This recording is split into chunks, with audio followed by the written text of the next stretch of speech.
Welcome to the Communities of Character podcast. I'm Jennifer Hogan, former high school principal and senior character coach with the Hope Institute.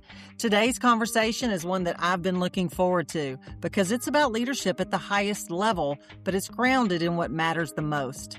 Dr. Jimmy Shaw spent over 25 years in education, serving in nearly every role you can imagine, from classroom teacher to superintendent of Florence City Schools, where he led for 9 years before retiring earlier this year. But what stands out most about his leadership isn't just the positions he's held, it's the clarity and the conviction and the commitment to building something that lasts. Because here's what you'll hear in this conversation.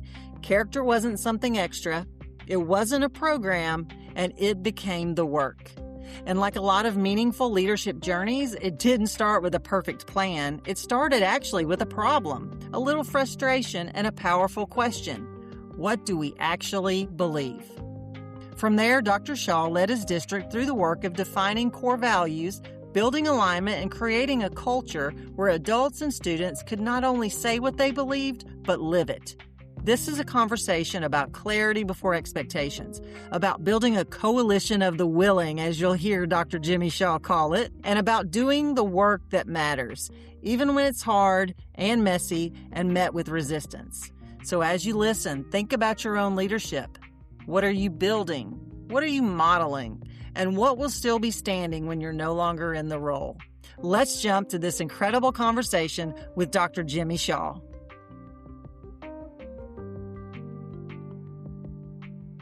Dr. Shaw, we are so glad to have you with us today, especially in this season right after your retirement. I mean, it feels like such a meaningful time to reflect on your leadership and the impact that you've had because your work in Florence around character and culture has influenced so many people, and we're so excited to dig into that with you today. To start, let's go back a little bit. You were superintendent for 9 years. We'd like to hear what drew you first to the work of character education, and why has it mattered to you throughout your leadership journey? So you'll laugh, you'll understand. So we're coming out of COVID, and people are having issues with student discipline. Principals are complaining. Principals and I are arguing back and forth. I get on the phone one day with Dr. Jody Newton, and I'm just blowing a gasket. And as only Dr. Newton can, she calmly carved me up like a turkey and said, listen, like, do you know what you want school to look like? And I'm not talking about just academics, Jimmy. Like, what do you value? Like, do you know what your people value? Do your children know what you value? And so after I got through blaming everybody else, she said, you're the superintendent, Jimmy. Talk to your people. And that started us on this journey of character ed. It was really born out of necessity. And as I sat down with my people, it was amazing. We have a summer retreat every year. We have 2 of them every summer. But we started the principal one this particular year with this idea about discipline and this idea about what are we going to do. So Dr. Newton at this time also sent us all the stuff about Hope Institute, and all the principals, you got to love principals, all said, this sounds great. We don't have to pay, do we? I said, no, I'll pay from the district level. And it really kicked us off.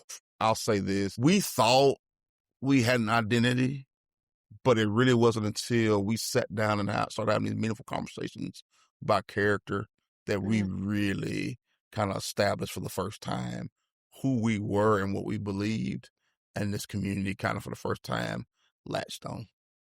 Man, I love that. And to talk about Jody Newton and to think about the conversation that you had with her. I'm sure she said it as only Jody could. It's just incredible. And I really like how her advice to you was go talk to your people. And when you have those conversations around character and who we are and what we believe, I mean, really powerful things happen. I think Hope Institute was formed up at the right time, and I called with the right bellyache, and it all worked. You know, it's interesting you say that, and you talk about kind of how you guys got started and the initial reason really that you got started in the work. So what made you start with that district-wide focus on character and core values when you could have easily started at the school level and done individual schools? What made it that big picture view to start with? So I would love to give you some philosophical guru answer, but the reality of it is that one of my desire as a superintendent was was to create our district into being what I call a learning university, right? And that means everybody's a learner. So when one or two of us have a problem, we all have a problem. And so as we sat down and talked about this as our principal group and we shared ideas, I'd love to tell you I had this vision of it being district-wide. The district-wide issue was we were all dealing with some difficult student behaviors and some difficult adult pieces coming out of COVID. And the first step, what character gave us was this idea of clarity. Like, before you can have any expectation, there must be a level of clarity, right? And so when we started down that journey, I didn't make it district-wide. My leaders made it district-wide. My CO people got involved. Like, they made it district-wide. I love what you I was actually frantically writing it down.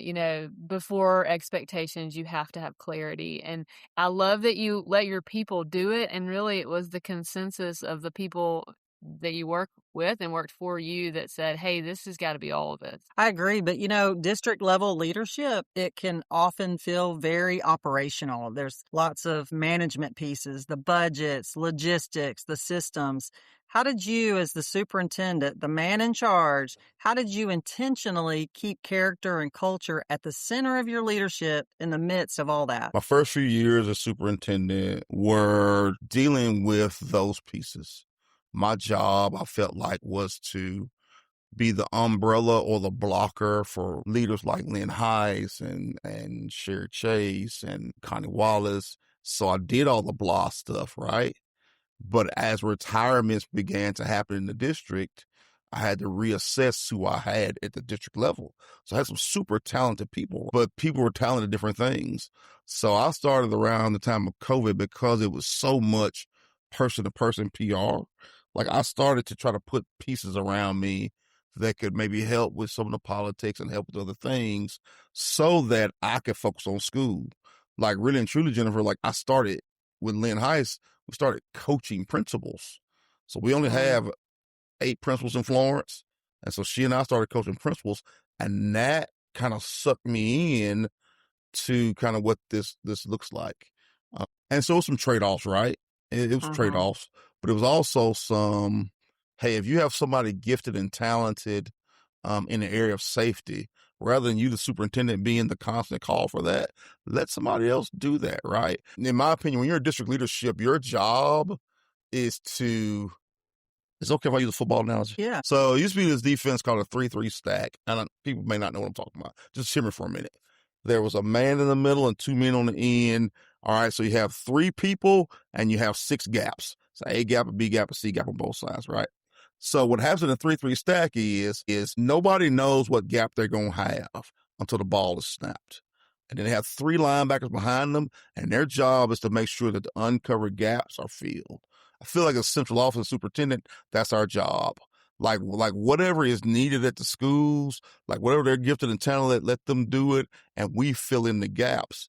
Well, then I begin to think, how effective am I being as a district leader if I'm doing the things that traditionally superintendents are supposed to do, but my district has wide gaps that I have had the experience. I may not be the best at it, but based on our experience level in the district, I'm pretty good at these things. And so being back at the school level, Lynn Heiss, Flowers, they brought life back into me, being back in those schools. And so when we had problems, it wasn't a problem as much. It was a problem. That's not true. But like, it felt like I was actually being useful again. So if you've ever left a school, went to central office, it may not be your experience, but a lot of times you go through this phase of not being connected to kids and not being impactful. Being back at the school and being allowed to be in there with principals and talking about not only academics, but talking about character ed and talking about those things, it was life-changing. That's a great analogy about football. I don't really know a lot about football strategy, but I understand athletics and I understand that analogy you just used. And it just shows us why you were a successful leader, because you were responsive to the school needs, but you also were thoughtful in reflecting about your own leadership and then delegating and finding those people who could do the things that you needed them to do so that you could lead, so that you could do the coaching. I mean, that is just outstanding. And, I appreciate the leadership that I have learned from you over the years, and hope that our listeners are able just to glean a little bit from this conversation today, because there's going to be so much there. There already is. I'm taking lots of notes here. We know, and you've mentioned this, that what we prioritize as leaders is what people ultimately experience. And for leaders listening, I know this next question is where it becomes really just practical. If leaders are feeling overwhelmed by the idea of district-wide work, what did it actually look like to begin building that set of core values that were shared across your schools? Like, what's the practical nitty-gritty of how that looked? So this is a change leader person that you probably heard of. Last name is Cotter. Cotter's 8 Steps to Change, right? And so he talks about the need for change. There must be a fire, right? So when there's a fire that you like, when you're the leader, people look to you to have the answer. Right. But when there's a fire at a school, the fire is not just at the school. Every fire in the district also belongs to the district leadership, particularly superintendent. Right. And so that fire is what gave us that drive to attack this. Like our hunger was, when you're from a place, every failure feels personal. A bunch of our leaders are from Florence, a bunch of them. And the rest of them have children here. Right. Like I can run them down and say who's a graduate here and who has kids here. And so when what happens in a place is personal to you, I mean, that's just real. And as someone who grew up in the district that I now work in, I feel that a lot, and I think that resonates with our leaders, that when you see these big things burning or these things that are going on, the idea that we have to attack them, and that galvanizes a group of people. There's 100 things you can do in a district. When something's literally on fire, the rest of that stuff be okay. It'll be all right. Like, I got it. But this is an impact in the welfare of children. If you don't think character matters, and you have children who are getting disciplined, especially at the elementary level, because the standard at home is different than the standard at school. And I'm not saying either is right or wrong, but at home is clarity about what the standard is. And at school, you say things like, be responsible, act right. Y'all. What is it you want a child to do, and why?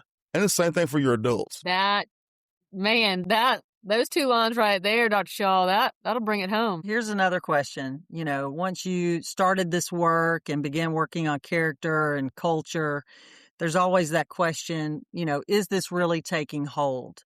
Where's the momentum? Share with us, share with our listeners, what were some of those early signs that this work that you had started and were doing was taking hold, not just an initiative or a program, but truly as part of the culture? I'm at Forest Hills Elementary. I read 2 of them. One of them is I'm at Forest Hills Elementary, and Laurie Fowler is the principal there, who was a fantastic leader, by the way. Laurie says to me, let me tell you something. It's this young child who had got in trouble in a classroom. And as Mrs. Fowler's talking to the kid, the student begins to talk about, like, we are family, we are achievers, we are loyal. And the child kind of looks at her and says, it wasn't very loyal what I did to that other person. Mm-hmm. And I was like, when the kids can talk the language, that's it. The other one was actually bowling. You talk to people and you don't think they're really listening because they're tapping on the screen or whatever they're doing. Well, I learned early on, Ashley's actually taking notes because she knows somebody may or may not be taking notes all the time, and she wants her notes. And so we're talking about character stuff, and I think it's okay there. And I look up, and Ashley Bolin has started with the belt and the tiara and having conversations with her teachers, and their teachers decide how they want to do it. And I'm thinking, yeah, that's fine. And then you start seeing the kids involved, and I'm still like, yeah, that's good. And then I get a call that says, hey, every Friday, we're going to have the community members come by, and it's based on and I'm like, are they going to come? And they came. And I knew at that point, Ashley had taken it from a concept in her mind to her leadership, to her teachers, to her students, all the way out to the community. Fraternities, sororities, UNA sports teams, parents, police. Like, when you look at it, that's what you want. It's not a program. It's not a program, y'all. But when But when you have a group of people who believe in something to the root of, they're willing to give up their own time. That's very cool. And Ashley Bowling was recently on our podcast, and she was amazing, and all the things that she shared were incredible. And I'll be sure to share a link to her episode in our show notes. I thought what was really cool that you shared about that first story was when it goes back to the kids, and the kids can walk the walk and talk the talk and speak that language. That is when you really know that it's taken hold. Yeah. We talk about the idea that adult culture drives student culture. You know, that's what starts with our principals and our staff, ultimately goes to our kids and to our community. So how did you approach building that buy-in and alignment among your principals and staff across the district? I'm going to be honest with y'all. I had really great folks. And I'm going to tell you something. What a principal values at a school is what's going to be valued. And what they don't will not. I can be superintendent all day long. I'm only going to be there for so long. So I did, and principals did. But the other thing we did too was, so we had a large scale strategic plan going on at the same time that was happening. And so strategic plan, as people kind of put things of importance, character ed kind of ended up on this. And part of it was about our communication to parents in regards to one-on-one, making sure they know what's going on with their kids, right? And so part of this was we had a log of, like, schools will say, hey, we've had this many parent contacts this week. We did this many character awards and sent this many things out. And what's cool is you can see on the backside the parents who have responded to the send outs or posts. And so, like, that kind of gave you an idea, right? But really and truly, like, buy-in came from the principals. And when the principals explained what it was clearly and why it was important, right, and what it could possibly look like, and then they didn't dictate. They let the Hope teams kind of decide what that really would look like. And so, like, on some level, the principals kind of shepherded those teams. Those teams came back and really were impactful at the schools. That was your buy-in. It's not from the head shed. It's from them. I love it. It's that grassroots buy-in of the people in your building, you know, giving them this idea and letting them run with it. Makes me think of the quote from Todd Whitaker. And Jimmy, I'm sure you've heard this quote before. When the principal sneezes, everyone in the school catches a cold. And I love how y'all put character ed on your strategic plan for your district, because that alignment piece, it is so critical. And it's really not easy to achieve at that scale. You know, any meaningful work, there are always lessons along the way. And so looking back, is there anything that you would do differently or something you learned along the way that you wish you had known earlier? We had a dip in the secondary level. And if I could do it again, I wish I probably would have had more statistical evidence to maybe help the secondary level kind of know the importance. And I'm not saying it wasn't important there, because they did some really cool things there too. But, you know, and it's the nature of the beast and nature of the age. But the elementaries caught fire. Actually, bowling caught fire at the middle school level. And our high school and freshman center have done some really cool things. So don't get me wrong. They really have. But I don't see it as in depth in the language like I do there. So if I had to do it over again, I would have spent more time. I would have asked for more help with my secondary. That fits with the number of schools that are state and national schools of character. There's a whole lot more that are elementary school than there are those secondary. And I like how you said, you know, you like to have more statistical data because you can't argue with data. And I think that's important too. Being a secondary person, I can understand where you're coming from with that. All right. So now you're in a new season. It brings a different kind of perspective. So now that you've stepped out of the superintendent role, how has your perspective on leadership and especially character-centered leadership shifted or deepened? It really is the core of what you're doing, right? But many people say, I want to leave a place better than you found it. Well, the only way you're going to leave a place better than you found it is that you leave the people better than you found it, right? You know, and servant leadership, in my opinion, and learning universities are about pouring into people. And there's nothing clearer about what you do and why you do than your beliefs, which for us was our character ed pieces, right? And so that's really, to me, is what leadership is about. You can meet people and people can be great teachers and move up the chain, but I took the responsibility of however my people developed. That was my fault. And so you try to operate at the highest level, because just like we say that teachers really drive student culture, we really drive the culture too. So I made a lot of mistakes. I ain't gonna lie to y'all, but I tried to be the best person I could be. I tried to embody what we said we believed in. And I think if you're ever in a place as a leader that you can't, leave. Great advice. And that modeling piece is so important. But let's go even further. So we might have district leaders who are listening. What advice would you give them about where to begin if they want to prioritize character and culture in a meaningful way in their districts? 2 things. Coalition of the willing. There's somebody amongst your ranks of principals, I promise you, who's interested. Find your coalition of the willing. And number 2, always begin with why. Like, what piece of evidence tells you that you need to address character ed? All right, but let's start with this is not an initiative to get a gold star or some certificate. This is about how do we provide clarity and structure and help kids grow. Love that. Coalition of the willing. Haven't heard that before. Usually say, know your people, KYP, but coalition of the willing is good. So good. And as we begin to wrap up and think about you and the legacy that you have left, when you think about your leadership in Florence years from now, what do you hope that they remember? Not just about what you did, but about the culture you helped create. So I'll say this. I hope that they remember that we really did try to create a culture of learning. We really did try to grow everybody. We really did try to coach everybody. And it was never about us. It was about making us the best us we could be so that we can impact children in the optimal way. Like, that's what it was all about. At the end of the day, good, bad, or indifferent, however you feel about my time as a leader, just know from my heart, it was about trying to make us better, to make kids better. It is evident in how you talk about Florence and the people that worked for you and with you in schools that is true. Jimmy, if every leader listening today could take just one thing from your experience and carry it into their work, what would you want that to be? Don't let the dirt stop you. When you're going to do anything of significance, anything that's impactful, you will be met with resistance, and it'll make sense. You'll be met with the dirtiness of starting something new, and you'll get hit about it. It's legit. Like, you're going to take some hits. But that's okay, because the work is worth it. Well, Jimmy, we may also have some listeners who want to reach out to you for more information or connect with you. What are the best ways for our listeners to engage with you? So Instagram is Davis Shaw, DavisShaw. I have a website that's 431llc.net. I'm on Facebook, Jimmy Shaw. I don't have a Twitter.